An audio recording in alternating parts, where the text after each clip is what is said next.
സൂറത്തുൽ അംബിയ 21 മുതൽ 23 വരെയുള്ള ആയത്തുകൾ പാരായണം ചെയ്യുമ്പോൾ ശ്രദ്ധിക്കേണ്ട തജ്വീദ് നിയമങ്ങൾ സൂചിപ്പിക്കാം.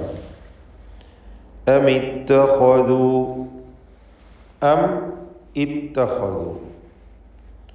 അം എന്ന സാക്കിനത്തായ മീം ഇത്തഖദു എന്ന് ഉച്ചരിക്കുമ്പോൾ യഥാർത്ഥത്തിൽ ഹംസ വസ്ലിൻ്റെ ഹംസയാണ്. ചേർത്ത് വായിക്കുമ്പോൾ ഉച്ചാരണത്തിൽ അവിടെ ഷദ്ദുള്ള താ ആണ് ആദ്യം വരുന്നതെങ്കിലും ഹംസ കളയപ്പെടുമ്പോൾ പിന്നെ ഷദ്ദുള്ള താ, ആ തായിൻ്റെ തുടക്കം സുക്കൂനാണല്ലോ. ഇത്തഖദുയിലെ ഹംസ പോകുമ്പോൾ പിന്നെ ആ ശബ്ദത്തിൽ വരുന്നത്, ഉച്ചാരണത്തിൽ ഉണ്ടാകുന്നത് സുക്കൂനാണ്. ആ സുക്കൂനും സാക്കിനത്തായ മീമിൻ്റെ സുക്കൂനും ഇങ്ങനെ ഇൽത്തിഖാഉ സാക്കിനീൻ സംഭവിച്ചു. അതിൻ്റെ പരിഹാരമായി മീമിൻ്റെ സുക്കൂൻ മാറ്റി കസ്ർ കൊടുക്കുന്നു. തഹ്രീഖ് എന്ന പരിഹാരം സ്വീകരിച്ചു. അമിത്തഖദു എന്ന് വായിക്കുന്നു. ഇത്തഖദു എന്ന പദത്തിലെ ഖാഇൻ്റെ ഉച്ചാരണം തടിപ്പിച്ചുകൊണ്ട് സ്വരഭാരത്തോടെ ആയിരിക്കണം. കാരണം അത് ഇസ്തിഅലാഇൻ്റെ ഖുസ്സദഖ്തിൻ ഖിദ് എന്ന 7 ഹർഫുകളിൽപ്പെട്ട തഫ്ഖീം ചെയ്ത് തടിപ്പിച്ചുച്ചരിക്കേണ്ട അക്ഷരങ്ങളിൽപ്പെട്ടതാണ്. ഖാ, സ്വാദ്, ദ്വാദ്, ഗൈൻ, ത്വാ, ഖാഫ്, ള, ഖുസ്സ, ദഗ്തിൻ, ഖിദ്. ഇതാണ് ഇസ്തിഅലാഇൻ്റെ 7 അക്ഷരങ്ങൾ. അതിൽപ്പെട്ടതാണ് ഖാ. അതിനെ തഫ്ഖീം ചെയ്യുക, തടിപ്പിക്കുക. അമിത്തഖദു, ഖ എന്ന സ്വരഭാരത്തോടെയുള്ള ശബ്ദം. ഇത്തഖദു ആലിഹ, ഇതിലുള്ള ദീർഘം, വാവിൻ്റെ ദീർഘം മദ് മുൻഫസിൽ ജായിസ് എന്നതാണ്. 4-5 ഹറക്കത്തിൻ്റെ അളവിൽ വാവിനെ ദീർഘിപ്പിക്കുക. അമിത്തഖദു എന്നിങ്ങനെ ആ ദീർഘാക്ഷരത്തിന് കൂടുതൽ ദീർഘം കൊടുക്കുക. ആലിഹതൻ മിനൽ അർദ്, ആലിഹതൻ എന്നതിലെ തൻവീനിനെ ശേഷമുള്ള മീമിൽ പൂർണ്ണമായും ലയിപ്പിച്ച് മണിച്ചുകൊണ്ട് ഇദ്ഗാം ബിഗുന്ന കാമിൽ നൽകി ഉച്ചരിക്കണം. ആലിഹതൻ മിനൽ അർദ്, അൽ അർദ് റാഇനും ദ്വാദിനും തഫ്ഖീമാണ്. റാ സാക്കിനത്തായ റാ തൊട്ട് മുമ്പിൽ ഫത്ഹുമാണ്. അതുകൊണ്ട് റാഇന് തഫ്ഖീം കൊടുക്കണം, തടിപ്പിച്ച് റാഇന് ഉച്ചരിക്കണം. മിനൽ അർദി ഹും യുൻശിറൂൻ, ദ്വാദിന് കസ്ര, അതുകൊണ്ട് ഏറ്റവും കുറഞ്ഞ തഫ്ഖീമായിരിക്കും അതിന് നൽകുക. മിനൽ അർദി ദി, മിനൽ അർദി ഹും യുൻശിറൂൻ. ഹും എന്നതിലെ സാക്കിനത്തായ മീമിന് അല്പം പോലും മണിക്കാതെ വെളിവാക്കണം, ഇൽഹാർ ഷഫവി. യുൻശിറൂൻ സാക്കിനത്തായ നൂനിന് ഇഖ്ഫ ഹഖീഖി നൽകി മറച്ച് മണിക്കണം. മണിക്കലിൽ തർക്കീഖ് വേണം. ശേഷം തർക്കീഖിൻ്റെ ഹർഫ ഷീനാണ് എന്നതുകൊണ്ട് യുൻശിറൂൻ. ഇവിടെ തെറ്റായിട്ട് പലരും ഉച്ചരിച്ചു പോവുക. ചുണ്ടിനെ വൃത്താകൃതിയിൽ വെച്ചുകൊണ്ട് തന്നെ അതിങ്ങനെ പറയും, തെറ്റാണ്. യഥാർത്ഥത്തിൽ ചുണ്ട് വൃത്താകൃതിയിലാകുന്നത് ദമ്മ് നൽകുമ്പോൾ മാത്രമാണ്. ഇവിടെ യാഗിന് ദമ്മുണ്ട്. അപ്പോൾ ചുണ്ട് എങ്ങനെയാണ് വെക്കുക?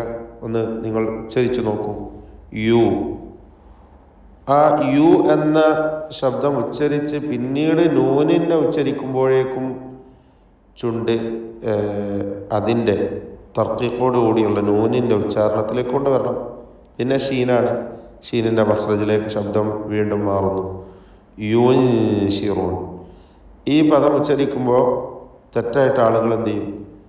ആ ദമ്മ് ഉച്ചരിച്ചപ്പോൾ ചുണ്ട് എങ്ങനെയാണോ അങ്ങനെ തന്നെ നൂനും ഷീനും ഒക്കെ, ഷീനു വരെയും യൂ എന്നിങ്ങനെ ചുണ്ട് അങ്ങനെ തന്നെ വെച്ചുകൊണ്ട് പറയും. അത് തെറ്റാണ്. യുൻശിറൂൻ എന്ന് ഉടനെ തന്നെ നൂനിൻ്റെ ഉച്ചാരണത്തിലേക്ക് ഷീനിലേക്കും തർക്കീഖ് ചെയ്ത് ഉച്ചരിക്കപ്പെടുന്ന ആ അക്ഷരങ്ങളിലേക്ക് ചുണ്ടിനെ വിടർത്തി അല്ലെങ്കിൽ പരത്തി വെച്ചുകൊണ്ട് വൃത്താകൃതിയിലുള്ള അവസ്ഥയിൽ നിന്ന് മാറ്റി ഷീൻ ഉച്ചരിക്കുമ്പോൾ എങ്ങനെ വെക്കണമോ അങ്ങനെ മാറ്റേണ്ടതാണ്. യുൻശിറൂൻ, റാഇന് തഫ്ഖീം കൊടുക്കുക, തടിപ്പിച്ച് റാ ഉച്ചരിക്കണം. ينشرون لو كان فيهما آلهة.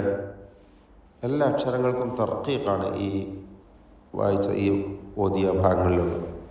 ലൗ കാന ഫീഹിമാ, ഇതിലുള്ള അലിഫിൻ്റെ ദീർഘമാകട്ടെ മദ് മുൻഫസിൽ ജായിസാണ്. 4-5 ഹറക്കത്തിൻ്റെ അളവിൽ അലിഫിനെ ദീർഘിപ്പിക്കൽ അനുവദനീയമാണ്. ഫീഹിമാ ആലിഹത്തുൻ ഇല്ലല്ലാഹ്, ആലിഹത്തുൻ എന്നതിലെ തൻവീനിനെ ഇൽഹാർ ഹൽക്കി നൽകി മണിക്കാതെ വെളിവാക്കണം. ആലിഹത്തുൻ ഇല്ലല്ലാഹു, അള്ളാഹു എന്ന ഇസ്മുൽ ജലാല, ഇതിലുള്ള ലാമിനെ തടിപ്പിച്ച് തന്നെയാണ് ഉച്ചരിക്കുക. എന്നാൽ ആളുകൾക്ക് വരുന്ന അബദ്ധം തെറ്റെന്താണെന്ന് വെച്ചാൽ അള്ളാഹ് എന്ന് ഉച്ചരിക്കുന്ന ആ ശബ്ദം അത് ലാമാണ്. ലാമിൻ്റെ മഖ്റജിൽ നിന്ന് തന്നെ വരണം, മഖ്റജ് മാറാൻ പാടില്ല. അല്ലാഹ് എന്ന് പറയുമ്പോൾ നാവ് എവിടെയാണ് നിൽക്കുന്നത്? അല്ലാഹ്, അവിടെ നിന്ന് തന്നെ. പിന്നെ എന്താ വ്യത്യാസം? തഫ്ഖീം എന്ന ഒരു സിഫത്ത് അതിൽ കൂടുതൽ വരുന്നു, അതാണ് വ്യത്യാസം. അൽ എന്നത് ഔ എന്ന് തടിപ്പിക്കുക എന്ന് മാത്രം, മഖ്റജ് മാറാൻ പാടില്ല. നാവ് അവിടെ നിന്ന് തെറ്റി മുന്നോട്ട് വന്ന് ആളുകൾ എങ്ങനെ പറയും തെറ്റായിട്ട്?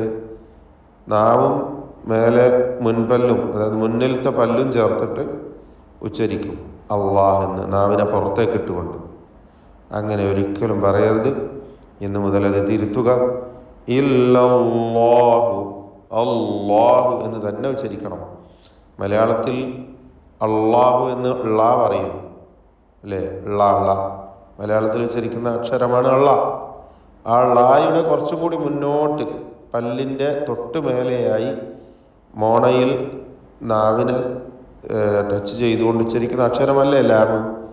ആ ലാമാണ് ഇവിടെയും ഉച്ചരിക്കുന്നത്. ആ ലാമിന് തഫ്ഖീം കൊടുക്കുക. അല്ലാഹ്, ഇല്ലല്ലാഹ്, 2 ലാമുകളാണ് അവിടെ. ഇല്ല എന്ന ലാമും അള്ളാഹ് എന്നതിലെ ലാമും രണ്ടും ശബ്ദമുണ്ട്. ആദ്യത്തെ ഇല്ല എന്ന ലാമിൽ തർക്കീഖാണ്, രണ്ടാമത്തെ അള്ളാഹ് എന്ന ലാമിൽ തഫ്ഖീമാണ്.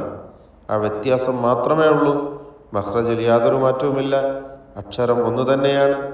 ഇല്ലല്ലാഹ്, ഇല്ലല്ലാഹു ലഫസദത, ലഫസദത. എല്ലാ അക്ഷരങ്ങൾക്കും തർക്കീഖാണ് എന്നതല്ല, മറ്റ് പ്രത്യേകിച്ച് ഹുക്മുകളൊന്നുമില്ല. ഫസുബ്ഹാനല്ലാഹി, ബാഇന്റെ സുക്കൂൻ ഖൽഖല സുഗ്റ നൽകി ശബ്ദം ഹറക്കത്ത് പോലെ ചലിപ്പിക്കുക, ഹ വ്യക്തമാക്കി ഉച്ചരിക്കുക.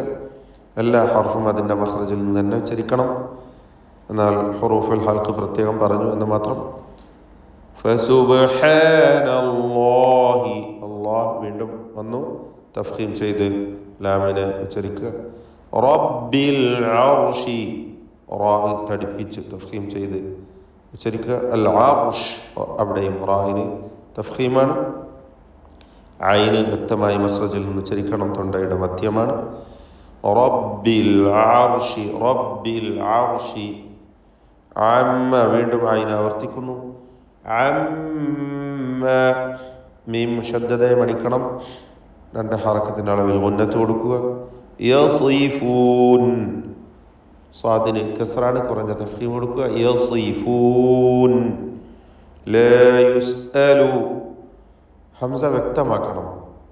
ലാ യുസ്അലു, യുസ്അലു, യുസ്അലു എന്നൊന്നും പറയരുത്. യുസ്അലു, ഷിദ്ദത്തിൻ്റെ അക്ഷരമാണ് ഹംസ. ഹുറൂഫ് ഷിദ്ദ, ഷിദ്ദ എന്ന സിഫത്ത് നൽകപ്പെടുന്ന ഹർഫാണ് ഹംസ. അജിദ്, ഖത്തിൻ, ബക്കത്ത് എന്ന ഹർഫുകളിൽ ഒന്നാമത്തേതാണ് ഹംസ.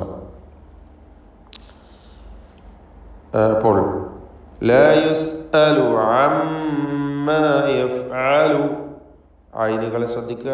അമ്മ, ഇതിൽ മീം മുശദ്ദദക്ക് മണിക്കണം, ഉന്നത്ത് കൊടുക്കുക. അമ്മാ യഫ്അലു വഹും യുസ്അലൂൻ, വീണ്ടും ഹംസ ആവർത്തിക്കുന്നു. യുസ്അലൂൻ, ഹംസ വ്യക്തമാക്കി ഉച്ചരിക്കുക. യുസ്അലൂൻ, ഇപ്പോൾ യുസ്അലൂൻ. ബാറക്കല്ലാഹു ഫീക്കും. أعوذ بالله من الشيطان الرجيم. أم اتخذوا آلهة من الأرض هم ينشرون لو كان فيهما آلهة إلا الله لفسدتا فسبحان الله رب العرش عما يصفون لا يسأل عما يفعل وهم يسألون